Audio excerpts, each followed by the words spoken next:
So I'm going to show you a trick, kind of a last resort trick to get your Keurig to start again. Let's try it again. Right, the buttons are flashing, ready to go. Oh,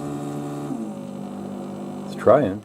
So I'm going to show you my trick right now. So I'm in my garage right now because my wife's sleeping, and here's our Keurig here.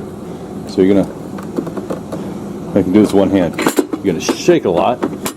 Okay, shake it and shake it. All right. Okay, I'm gonna put this down. This will work here. Here we go.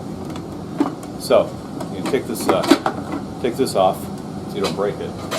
You're gonna shake it a lot. You can turn it upside down. You're gonna shake it. You can hit it. You hit up the bottom. You're gonna kind of jimmy all that water out of there. The tube. So I think there's a vacuum problem. All right. And then we're gonna do that. Upside down for a little bit. Okay, I'm going to plug it back in and see if it works. It's all ready to go. Put this down. Got the little buttons going. Push the right button. And let's see if it works.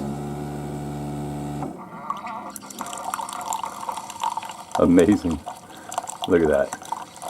So, that's how to fix your broken Keurig coffee maker.